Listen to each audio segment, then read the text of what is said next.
Hello दोस्तों, आज आप लोगों के बीच फिर से मैं हूं माजिद और लेकर आया हूं चैप्टर का नाम है जो बिहार लाइब्रेरी के लिए तैयारी कर रहे हैं। तो चैप्टर वाइज जो चल रहा है टेस्ट, उसके लिए आज चैप्टर है 21वां चैप्टर यूनिट 2 का। तो पुस्तक एवं सूचना स्रोतों का प्रशिक्षण एवं संरक्षण, तो इसके बारे में आज हम ऑब्जेक्टिव करेंगे। और आप लोग लाइक कीजिए, कमेंट कीजिए, शेयर ज़रूर कीजिए मेरे चैनल को। चलिए हम आगे की ओर बढ़ते हैं। तो आज का पहला क्वेश्चन है, मुक्त प्रवेश प्रणाली मतलब ओपन एक्सेस सिस्टम का मुख्य उद्देश्य क्या है। ओपन एक्सेस सिस्टम का मुख्य उद्देश्य क्या है, ये कारण ये पूछा गया है। तो पहला है पुस्तक को चोरी होने से बचाना या पाठकों को सीधे संग्रह तक पहुंचाने की स्वतंत्रता देना, या पुस्तकालय कर्मचारियों का काम कम करना, या डी नंबर में केवल कुछ ही पाठकों को पर्दे प्रवेश देना। तो एक का आंसर क्या होगा, बी हो जाएगा कि पुस्तकों को सीधे संग्रह तक पहुंचाने की स्वतंत्रता देना। उसके बाद क्वेश्चन नंबर सेकेंड है कि मुक्त प्रवेश प्रणाली का सबसे प्रमुख दोष क्या है। तो ऑप्शन नंबर एक है पुस्तकें महंगी हो जाती है, या पुस्तकों की चोरी और गलत स्थान पर रखने की संभावना बढ़ जाती है, या पाठकों का समय अधिक लगता है, या पुस्तकालय में कम पुस्तकें रखी जा सकती है। तो दो नंबर का बी हो जाएगा, पुस्तकों की चोरी और गलत स्थानों पर रखने की संभावना बढ़ जाती है। राजत रजत कृत कृमि मतलब सिल्वर फिश नामक कीट पुस्तकों को किस प्रकार की क्षति पहुंचता है। तो कागज में छेद करके, जिल्द को खाकर, या गोंद लोई रंगीन आवरणों को नष्ट करके, या केवल लकड़ी की अलमारी को ख़राब करके। तो तीन का आंसर जो है सी हो जाएगा। तीन का क्या होगा, सी होगा। गोंद लोई और रंगीन आवरणों को नष्ट करता है कौन, सिल्वर फिश, याद रखिएगा।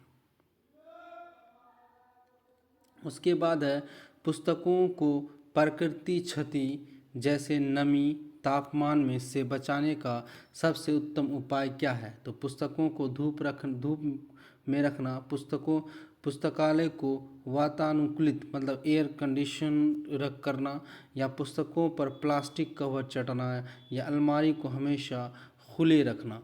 तो चार का आंसर क्या होगा, चार का बी हो जाएगा, पुस्तकों को वातानुकूलित मतलब एयर कंडीशन में रखना। उसके बाद है पुस्तक की जीलबंदी मतलब बाइंडिंग का मुख्य उद्देश्य क्या है। तो बाइंडिंग का मुख्य उद्देश्य बताना है चार ऑप्शन में से। तो पहला है पुस्तक को महंगा बनाना, पुस्तक को आकर्षण और मजबूत प्रदान करना, या पुस्तक का आकार छोटा करना, या पुस्तक के पृष्ठ संख्या कम करना। तो पाँच का बी हो जाएगा, बाइंडिंग का मतलब ही होता है कि पुस्तक को आकर्षण और मजबूती प्रदान करना। उसके बाद है परफेक्ट बाइंडिंग मतलब परफेक्ट बाइंडिंग में पृष्ठ को कैसे जोड़ा जाता है, धागे से सिलाई करके, या स्टेपल करके, या फिर गोंद से लोई से चिपकाकर, या धातु के तार से। तो छः का आंसर सी हो जाएगा, गोंद क्या है, गोंद से लोई चिपकाकर। ठीक है, ये एक तरह का परफेक्ट बाइंडिंग होता है। उसके बाद है जीलबंदी की प्रक्रिया का सबसे पहला चरण क्या है। सिलाई करना, कवर लगाना, पृष्ठों का मिलान करना, या शीर्षक लिखना। तो सात का आंसर हो जाएगा आपका सी हो जाएगा, पृष्ठों का मिलान करना। उसके बाद पुरानी क्षतिग्रस्त और अनुपयोगी पुस्तकों को पुस्तकालय संग्रह से हटाने की प्रक्रिया क्या कहलाती है। तो परिग्रहण कहलाती है, वर्गीकरण कहलाती है, छटनी कहलाती है, या परिसंचरण कहलाती है। आठ का सी हो जाएगा, ये जो कहते हैं इसे छटनी कहते हैं मतलब रीडिंग या राइट ऑफ कहा जाता है। उसके बाद है किस प्रकार का कागज़ समय के साथ पीला पड़कर भंगुर हो जाता है और आसानी से टूटने लगता है। तो क्षारीय कागज़ या तेजाबी कागज़। ठीक है। तो 9 का क्या होगा, बी हो जाएगा तेजाबी कागज। कैसा कागज, तेजाबी कागज ऐसा होने लगता है। उसके बाद है अवरोध प्रवेश प्रणाली मतलब क्लोज्ड एक्सेस सिस्टम की मुख्य विशेषता क्या है। तो पाठक कभी भी जा सकते हैं, या पुस्तकें खुली अलमारियों में होती हैं, या पुस्तकें ताला लगी अलमारियों में रखी जाती है कि पाठकों की सीधी पहुंच नहीं होती है। उसके बाद इसमें केवल ई पुस्तकें होती है। तो 10 का आंसर क्या होगा, सी हो जाएगा कि पुस्तकें ताला लगी अलमारियों में रखी जाती है और पाठकों की सीधी पहुंच नहीं होती। इसको क्या कहते हैं, क्लोज्ड एक्सेस सिस्टम कहते हैं। ठीक है। उसके बाद दीमक मतलब टर्माइट से बचाव के लिए भवन के निम्न में किस स्थान को मिलाने का सुझाव दिया गया। तो साधारण नमक को, या जिंक क्लाइड, या क्योर सल्फेट को, चीनी का घोल, या कपूर। तो 11 का आंसर हो जाएगा आपका बी हो जाएगा कि जिंक क्लोराइड या क्योर सल्फेट को बोला गया। ठीक है। का मतलब भवन में रसायन मिलाने से सुझाव दिया गया दीमक से बचाने के लिए। ठीक। उसके बाद हम लोग आगे की ओर बढ़ते हैं।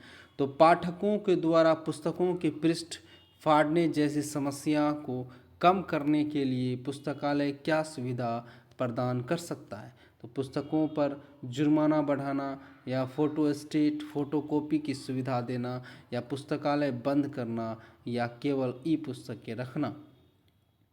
तो 12 का आंसर बी हो जाएगा, फोटोकॉपी की उसको सुविधा दे दीजिए आप। उसके बाद जिस जीलबंदी में पूरे कवर पर चमड़ा या लेदर का लगाया जाता है उसे क्या कहते हैं। अर्ध अर्ध चर्म जीलबंदी, या पूर्ण चर्म जीलबंदी, या कपड़े की जीलबंदी, या कागज की जीलबंदी। तो 13 का आंसर हो जाएगा आप लोगों का बी हो जाएगा, पूर्ण चर्म जीलबंदी। पूर्ण चर्म जीलबंदी फुल लेदर बाइंडिंग कहा जाता है। नेक्स्ट है पुस्तकालय में संदर्शिकाओं मतलब गाइड्स का मुख्य उपयोग क्या है। कि पुस्तकालय का तापमान नियंत्रण करना, या पाठक को सही शेल्फ और पुस्तकालय तक पहुंचाने में मदद करना, या पुस्तकों का मूल्य अंकित करना, या कर्मचारियों की हाजिरी लगाना। तो 14 का आंसर हो जाएगा आप लोगों का बी हो जाएगा, पाठकों को सही शेल्फ और पुस्तक तक पहुंचाने में मदद करना। सेल्फ रेक्टिफिकेशन, सेल्फ रेक्टिफिकेशन का मतलब होता है निधानी परिशोधन का अर्थ क्या है। नई अलमारियां खरीदना, अलमारियों पर गलत स्थान पर रखी गई पुस्तक का सही जगह पर लगाना, या अलमारियों को रंगना, या अलमारियों की संख्या कम करना। तो 15 का बी हो जाएगा, अलमारियों पर गलत स्थान पर रखी गई पुस्तकों को सही जगह पर लगाना। पुस्तकों को दीमक और अन्य कीड़ों से बचाने के लिए शेल्फ में क्या रखने की का सुझाव दिया गया।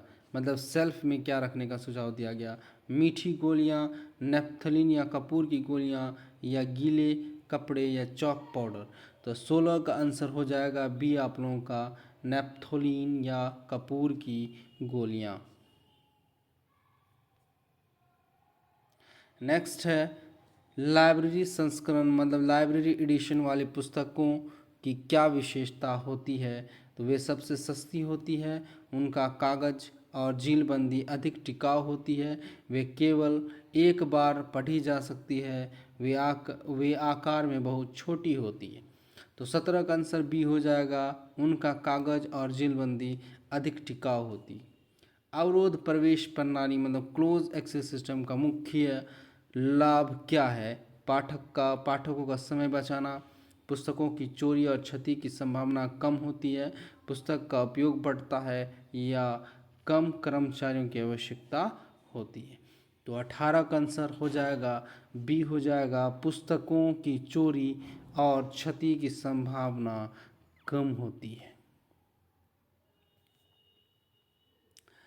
पुस्तकालय में पुस्तकों का व्यवस्थापन का एक आधार क्या हो सकता है। कि पुस्तक के मूल्य के अनुसार या पुस्तक के प्रकृति जैसे संदर्भ ग्रंथ या सामान्य ग्रंथ के अनुसार, या पुस्तक के वजन के अनुसार, या पुस्तकालय की लोकप्रियता के अनुसार। तो 19 का आंसर हो जाएगा बी, हो जाएगा पुस्तक की प्रकृति जैसे संदर्भ सामान्य ग्रंथ के अनुसार। पुस्तक के पिछले सिरे मतलब स्पाइन पर चिपकाए जाने वाले लेबल पर मुख्य रूप से क्या लिखा जाता है? पुस्तक का मूल्य, लेखक का नाम, याचना मतलब कॉल नंबर, या प्रकाशक का नाम। तो 20 का आंसर हो जाएगा आपका सी, कॉल नंबर, याचना, क्रमांक लिखा जाता है पुस्तक के पिछले सिरे पर, स्पाइन पर चिपका कर रखा जाता है। जीलबंदी की प्रक्रिया में फिनिशिंग का क्या अर्थ है? तो पृष्ठ की सिलाई करना, जील को कलात्मक रूप से सजाना, और शीर्षक लिखना। शीर्षक लिखना। तो 20 का भी हुई हो जाएगा कि फिनिशिंग का मतलब होता है कि जिल्द को कलात्मक रूप से सजाना और शीर्षक लिखना। नेक्स्ट है कि पुस्तक की कृमि मतलब बुकवर्म पुस्तक के किस भाग को सबसे अधिक नुकसान पहुंचाते हैं? तो केवल बाहरी कवर को, बाइंडिंग और कागज़ को खाकर, या केवल स्याही को, या प्लास्टिक लेमिनेशन को। तो 22 का आंसर बी हो जाएगा, बाइंडिंग और कागज़ को खोकर।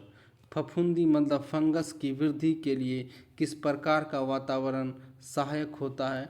ठंडा और शुष्क, गर्म और आर्द्रता मतलब ह्यूमिडिटी वाला, या पूरी तरह अंधेरे, या बहुत अधिक प्रकाश।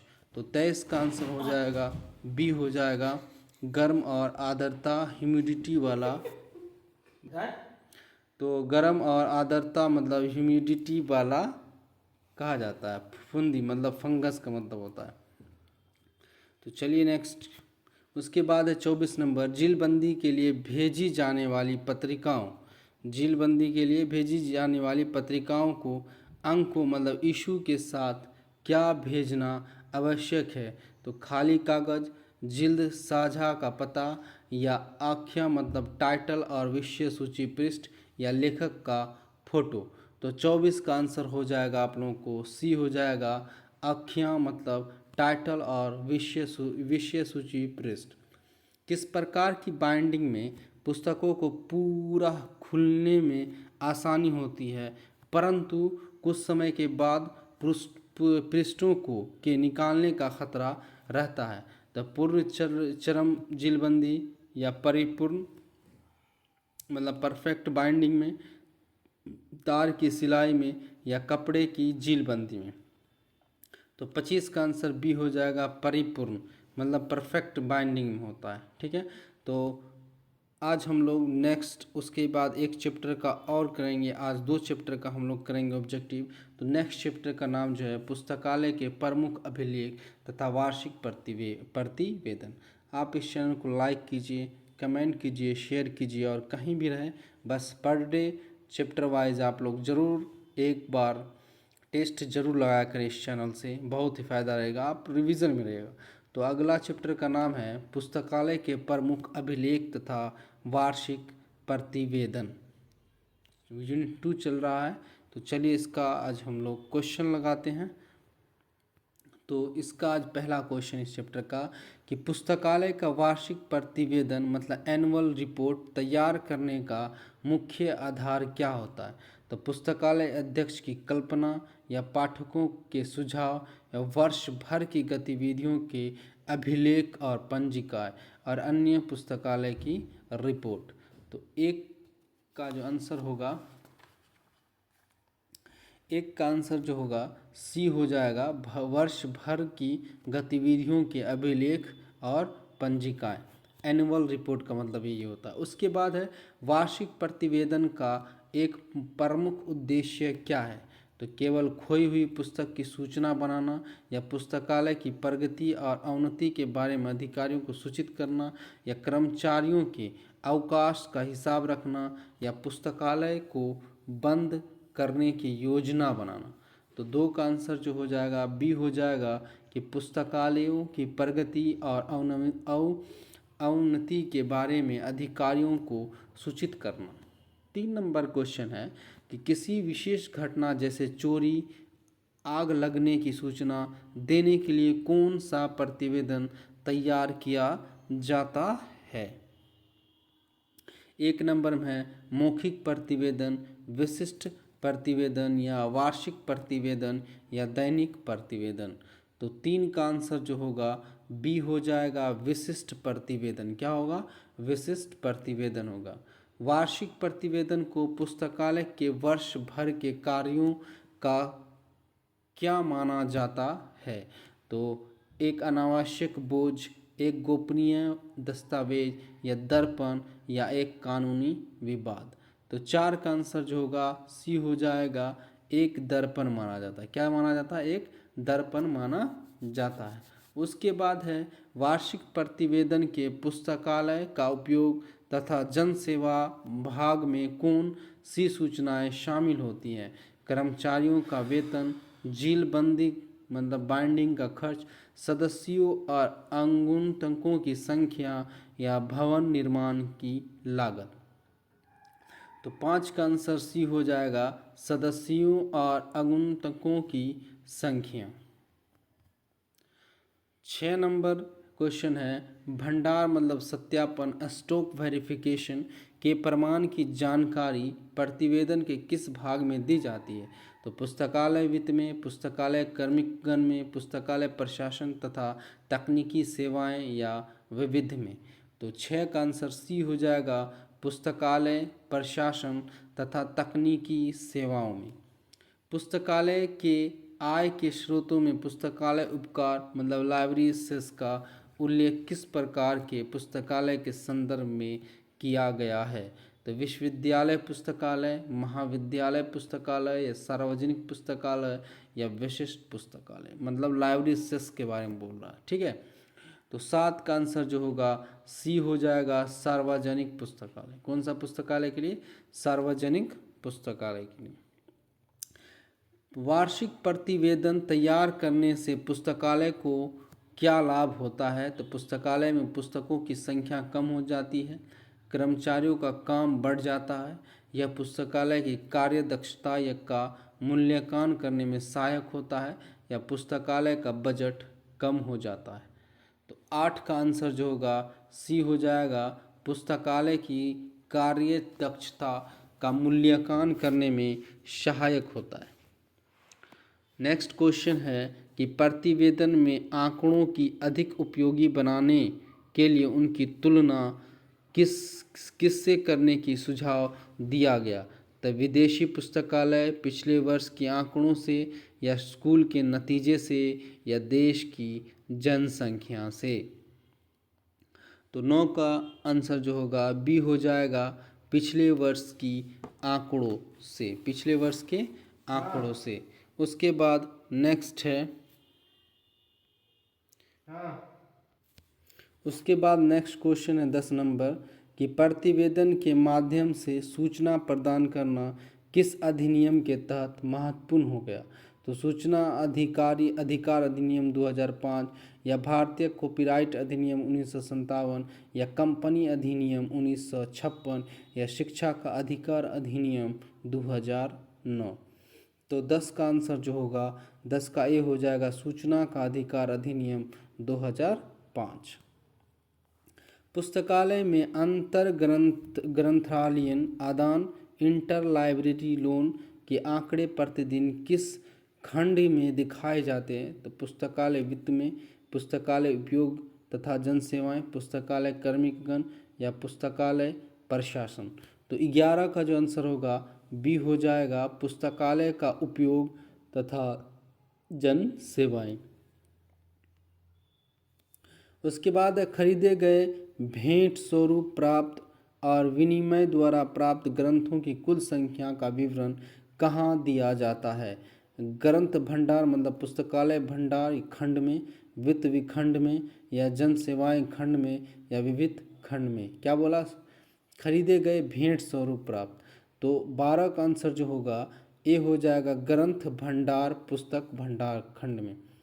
प्रतिवेदन के प्रारूप के अनुसार कर्मचारियों के वेतन में क्या किया गया कि व्यय का मुख्य शीर्षक के अंतर्गत आता है? तो पुस्तकालय का उपयोग, विविध या पुस्तकालय वित्त या तकनीकी सेवाएं। तो 13 का जो होगा सी हो जाएगा पुस्तकालय वित्त।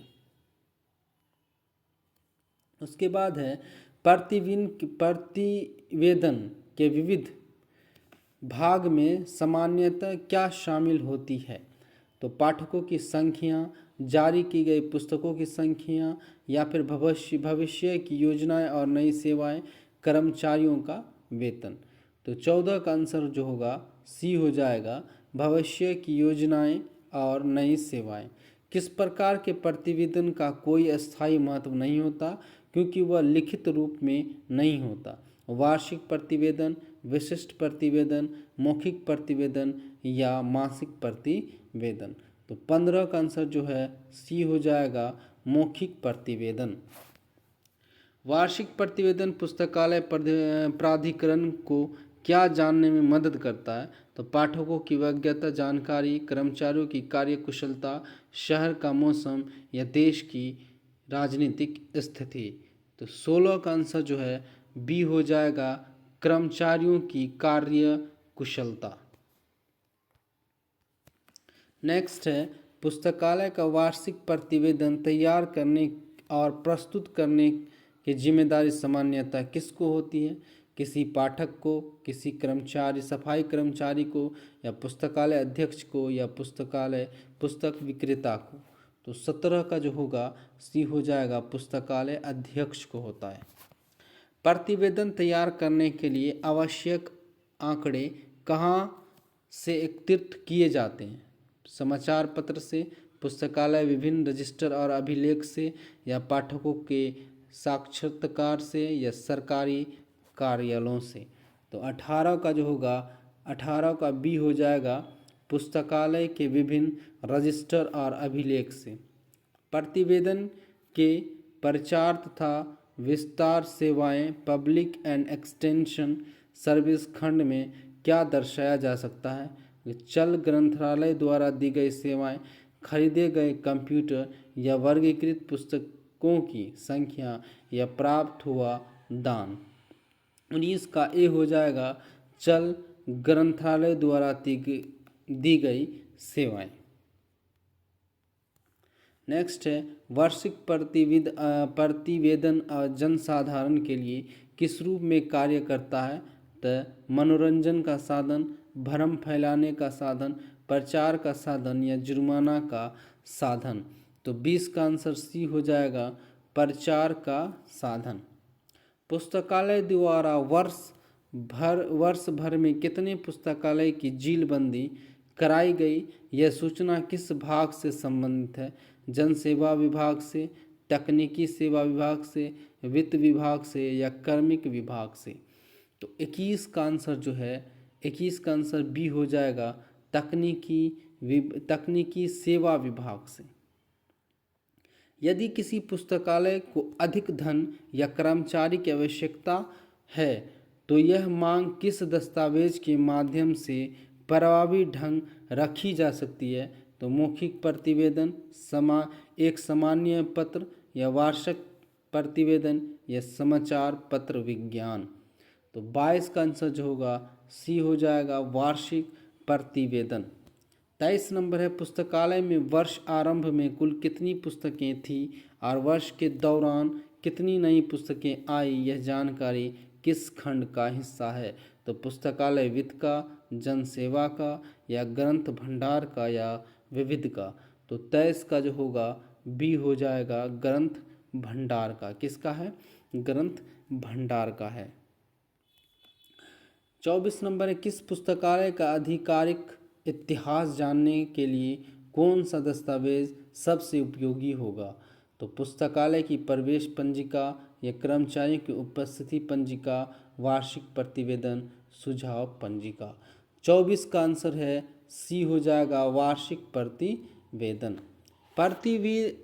प्रतिवेदन में वर्गीकृत और सूचीकृत की गई पुस्तकों की संख्या का उल्लेख क्यों महत्वपूर्ण है? यह पुस्तकालय की राजनीतिक विचारधारा को दर्शाता है, यह तकनीकी विभाग के कार्य निष्पादन को दर्शाता है, यह पाठकों की संख्या को दर्शाता है, यह भवन की मजबूती को दर्शाता है।